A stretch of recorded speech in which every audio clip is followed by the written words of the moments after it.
Thank you, Jorge. So time is running, so I will quickly say something about durable equipment. Normally, durable equipment is quite easy.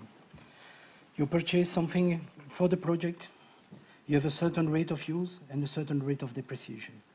Cost of durable equipment is the multiplication of these three factors. You buy something, rate of depreciation, and rate of use. If you use it, of course, completely for the project, the rate will be 100%, that's not a problem. In relation with the depreciation, this is really important. You have to follow your normal practice of your company. Except, of course, if it is a special equipment, by example, for a certain demonstration project. You buy something. The normal depreciation rate of this equipment would be 5 years or 6 years. But it's only specific for the project. You buy for the project, you will not use it at the end of the project. So you have to change your depreciation method, but you have to depreciate it for the full amount. What is the cost in the accountancy system is the depreciation. So if you put, let's say, an equipment in the assets, it's not a cost. So it's really important that, well, let's say, the normal procedure, price multiplied by the percentage of depreciation multiplied by the rate of use is simple. But if it's for a demonstration project, do not forget that if it's foreseen in the Annex 1 that you will buy something specific, that it will be for demonstration, you will not use it afterwards, do not forget to depreciate it by 100%. In your accountancy system, it could be a difference between the depreciation in the accountancy and what will be accepted by your tax authorities. We don't mind about the tax authorities. That's I mean, your legal problem. You will not be allowed to consider for the tax authorities as, let's say, a full cost for the year. But in our system, you will have to depreciate it for 100%. Okay? So I give you an example. Okay, this is really simple, but I don't know why the drawing doesn't. Again? Okay, sorry. It's too complicated for me. So I will go up to the end because, so start the project, you buy something the second year, acquisition costs and rates charge up to the end of the project, useful life 5 years, you have the example, really simple, doesn't, I think, doesn't need any additional information. Any question about durable equipment? Perfect. Let's move to Trevor. No, beneficiary provides. Of course, when we come in on the audit, the proof of the purchase of equipment, invoice, and so on.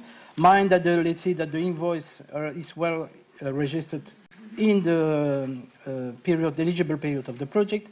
If you bought it before, it's not a problem as far as there is still a depreciation. Proof of existence, of course, yeah, we expect to see something if we come on the spot.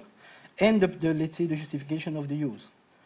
Main of the time when you buy something, it's totally for the project, but it can be that it's, let's say, you can also use it for something else. By example, if you have to buy a supercomputer, okay, you can use it for the project, but you can also maybe use it for something else.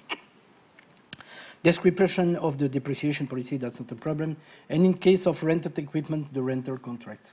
In the case of the leasing, it's also possible to charge it on the contract, but the leasing is a special calculation because they take into account the, let's say, the residual value of the equipment at the end. So the auditor should, of course, check the entry of the cost in the accountancy system. It should be incurred.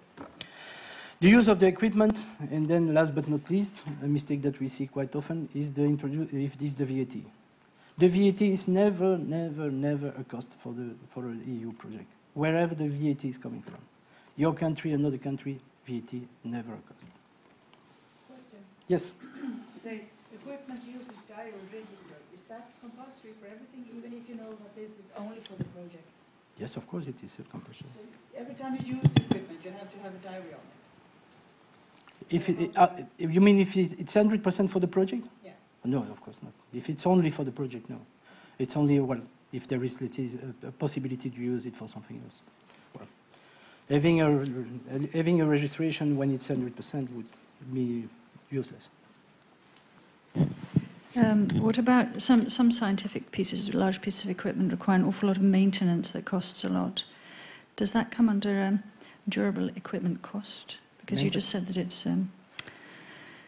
just the depreciation which is covered by the Commission. So if you have large maintenance costs or update costs for a piece of equipment, where would you place those costs? Are they eligible, maybe? Or somewhere, if it's justified, I would say yes. Well, if you need the maintenance because, let's say, the cost, let's say, all the equipment needs to be maintained for a proper use, would make sense. Well, I think you would put it in other direct costs, I would say. Okay. Something like that. It's for overheads. Yeah, it depends. Accounting system also, and what type of maintenance is the service. You are paying a company to come and maintain. Of course, it's a subcontract because you are forever. If it is part of overhead, because the accounting system, sorry, yeah, the accounting system considers its overheads, then it's overheads. But indeed, as you said, in principle, it's eligible. Yeah. We are, of course, we're, let's say, talking about something really specific for, let's say, well, not a simple maintenance of equipment. Anything else? Okay, let's move to travel. No, not against things right here. So consider the use during the duration of the project. Apply your normal depreciation policy, except for the demonstration equipment, as I mentioned it, and do not charge any residual value.